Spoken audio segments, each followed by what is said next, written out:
வணக்கம். இன்னைக்கு ஒரு குட்டி கதை. ஒரு குருநாதர் இருக்கிறார். அவர் முற்றும் திறந்தவர், நன்கு கற்றறிந்தவர்.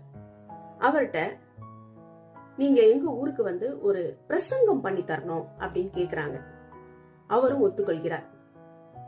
அவருக்கு ஒரு குதிரை வண்டி அனுப்பி வைக்கப்படுது. அதற்குள்ள பாத்தீங்கன்னா ஊருக்குள்ள பயங்கர மழை. அதனால அன்றைய கூட்டம் ரத்து செய்யப்பட்டு மக்கள் எல்லாம் வீட்டுக்கு போயிடுறாங்க. குருநாதர் வந்து இறங்கும் பொழுது அங்க யாருமே இல்ல. குருநாதருக்கு பயங்கர ஏமாற்றமா ஆயிடுது. ஏன்னா குருநாதர் கிட்ட 10,000த்திற்கும் மேற்பட்ட மக்கள் வருவாங்கன்னும், அதனால அவர் அதற்காக அதிகமா மெனக்கடல் எடுத்து நிறைய விஷயங்களை தயார் செய்து வந்திருக்கிறார். என்னடா அது, இந்த ஒரு குதிரைக்காரனுக்கா பிரசங்கம் பண்ண முடியும் அப்படின்னு யோசிக்கிறார். அதுக்குள்ள குதிரைக்காரன்கிட்ட கேக்குறார், இப்ப என்னப்பா பண்ணலாம் அப்படின்னு. அதுக்கு குதிரைக்காரர் சொல்றார், ஐயா நான் குதிரைக்காரனுங்க, எனக்கு ஒண்ணும் தெரியாதுங்க, ஆனா ஒன்னே ஒண்ணு தெரியுதுங்க.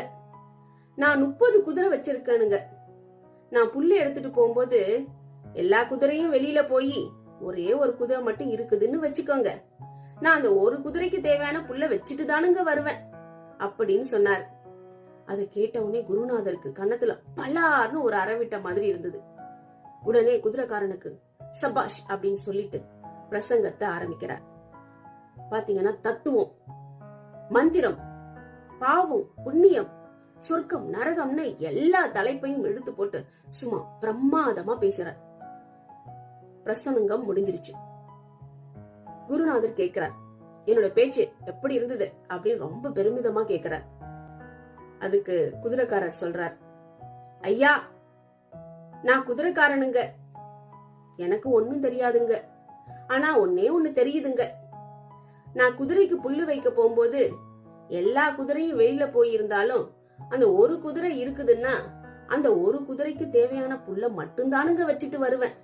30 குதிரைக்கு தேவையான புல்லையும் அங்க வச்சுட்டு வரமாட்டேனுங்க அப்படின்னு சொன்னார். அதை கேட்ட உடனே குருநாதர் அப்படியே தெரிச்சு ஓடி போயிட்டார்.